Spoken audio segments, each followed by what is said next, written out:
Hey maizangu, karibu sana kwenye YouTube channel ya Malkia, na leo ninakufundisha namna ya kupika mchemsho ama supu ya kuku. Sijajua utaihitaji, lakini ni kuku wa kienyeji, inavutia unavyoiona hivyo, ni tamu.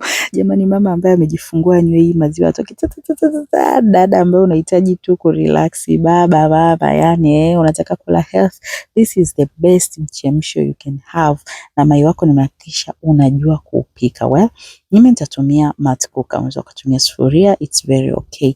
Nitaweka kuku wangu wa kienyeji, nimemosha vizuri, afu nitaweka kitunguu saumu kwa mbali na tangawizi, nitaweka chumvi, alafu nitaweka na kapilipili manga, sio nyingi sana, lakini kama unapenda kuwashwa sawa, unaweza kuweka nyingi kadri utakavyotaka. And from there tutafunika mat cooker yetu, tuiache i pressure cook kama kwa dakika 5. Sasa hii kwa sababu ni kuku ni mlaini, hatutaacha hii pressure cook kwa muda mrefu. Hii pressure cook kama dakika 5 zinatosha. Kama ni kuku mgumu unaweza kaongeza dakika mpaka 10, it's okay. Baada ya dakika 5 tutafungua, na kama unavyoona imeshaiva. Dakika 5 tu nakwambia, mpaka kuku ameshaanza kutoa hizo nyama za pembeni. Tutamchanganya vizuri kama hivi, ili ile pilipili manga na viungo vingine viendelee kukoza kwa kila sehemu. Alafu tutaongeza maji tunayotaka. Sio necessarily yawe maji mengi, maji unayotaka kiasi tu.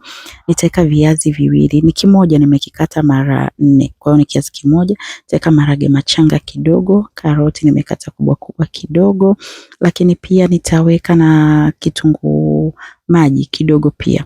Alafu mimi ninapenda sana kurushiaga either cabbage ama kamchicha, ka spinach, vitu utakavyotaka. So leo naweka cabbage, nimekata kubwa kubwa chache kabisa, usiweke mengi. Sasa ukiweka mengi itakuwa kama mboga ya cabbage.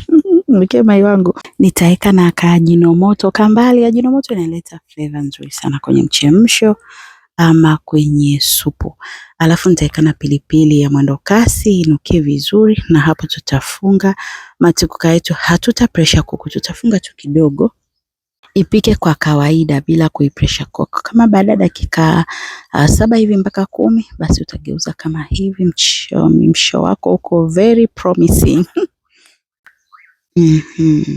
Nani hawezi kula huu mchemsho akafurahia jamani, Naamini kwa wale wanaopenda vitu vya mchemsho, hapa umefika mahali pake. Nyama imeiva vizuri kama unavyoona, and unaweza kaendelea kwa plate. Kama unapenda pilipili, basi pilipili iwe kwa wingi, na kalimao unaweza kaongeza kwa wingi. Hivyo mimi sikutaka kwa kalimao kwenye supu yenyewe ama mchemsho, utaweka wakati wa kula kama unavyoona hivi.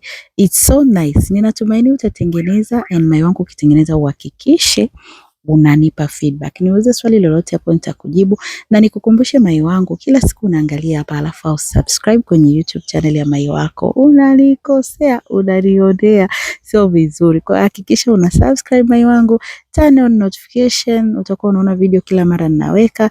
Usisahau pia kumwambia na rafiki yako Malkia Foods ana YouTube channel. Kule video ziko kwa utaratibu, ziko zinaenda taratibu kwa sababu ni muda mrefu na unaelewa kabisa. Mpaka wakati mwingine, love you, bye.